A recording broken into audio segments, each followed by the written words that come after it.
આધુનિક જીવનશૈલી, બેઠાડું જીવન, અનિયમિત ખોરાક અને ઓછા શારીરિક શ્રમના કારણે મોટાપાની સમસ્યા ઝડપથી વધી રહી છે. ઘણા લોકો વધેલા વજનને સામાન્ય બાબત માની લે છે, પરંતુ નિષ્ણાતોના મતે મેદસ્વીતા અનેક ગંભીર રોગોની શરૂઆત બની શકે છે. ડાયાબિટીસ અને મેદસ્વીતા નિષ્ણાત ડોક્ટર બ્રિજ તેલી કહે છે કે BMI દ્વારા શરીરના વજનની સ્થિતિ જાણી શકાય છે અને સમયસર પગલાં લેવાથી ભવિષ્યની અનેક બીમારીઓમાંથી બચી શકાય છે. તો ત્યારે જુઓ અમારો ખાસ અહેવાલ.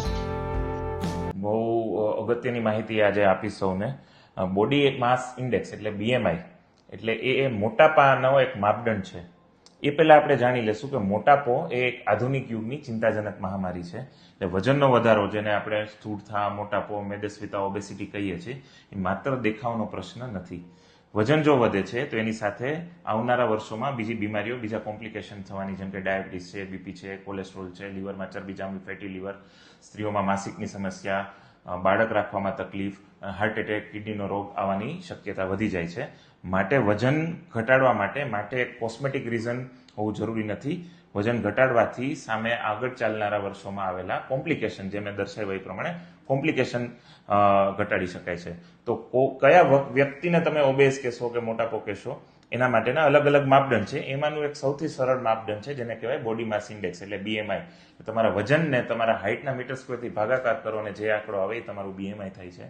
જો એ BMI 25 થી વધારે હોય છે તો ખતરે કી ઘંટી, તમે ઓબેસિટી ઝોનમાં એન્ટર થઈ ચૂક્યા છો.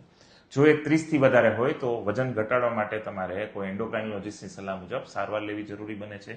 અને જો એ 27 અને 30 વચ્ચે હોય છે અને સાથે તમે કોઈ બીજી કોમોર્બિડિટી એટલે કોઈ બીજી એવી કોમ્પ્લિકેશન, જેમ કે ડાયાબિટીસ છે, બીપી છે, PCOS છે, ફેટી લીવર છે, રાતે નસકોરા બોલાવવા એટલે ઓબ્સ્ટ્રક્ટિવ સ્લીપ એપનિયા, આ પ્રકારની કોઈ બીજી બીમારીઓ સાથે ધરાવતા હો તો 27 થી વધારે BMI ને પણ સારવાર લેવી જરૂરી બનતી હોય છે.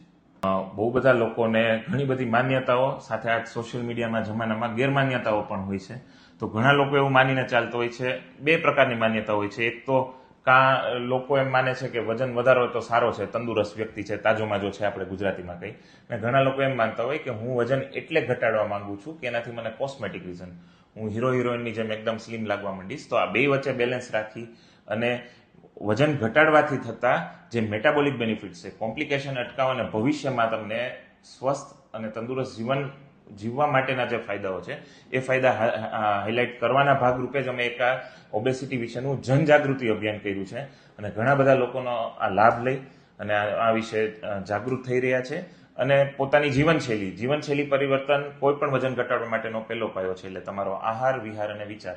ઘણા બધા લોકો આહાર, વિહાર, વિચારમાં ચેન્જીસ લાવી જીવનશૈલી પરિવર્તન કરી અને સ્વસ્થ જીવન તરફ આગળ વધી રહ્યા છે. આ પણ બહુ અગત્યની બાબત છે કે બીકોઝ હવે જે વેઇટ લોસ માટેના, વેઇટ લોસ માટેના ન કહી શકો, કારણ કે ડાયાબિટીસ, બીપી, બહુ બધા ફાયદાઓ છે ઇન્જેક્શનના, જે અઠવાડિયે એક જ વખત પેટમાં લેવાના. હવે ઘણી બધી ભારતીય કંપની એકદમ આપણે અનુકૂળ આવી શકે એવા રેટ્સમાં લઈને આવી ચૂકી છે. પણ આને ઇવન ગવર્મેન્ટ ઓફ ઇન્ડિયાની ગાઈડલાઇન્સ છે કે એને પ્રિસ્ક્રાઇબ ખાલી કોઈ MD મેડિસિન ડોક્ટર કે કોઈ એન્ડોક્રાઇનોલોજીસ્ટ અથવા કાર્ડિયોલોજીસ્ટ જ કરી શકે. તો કોઈ પણ યોગ્ય ડોક્ટરની સારવાર કે એમની દેખરેખ હેઠળ લઈ શકો, કારણ કે એનાથી જોડાયેલી ઘણી બધી સાઇડ ઇફેક્ટ છે.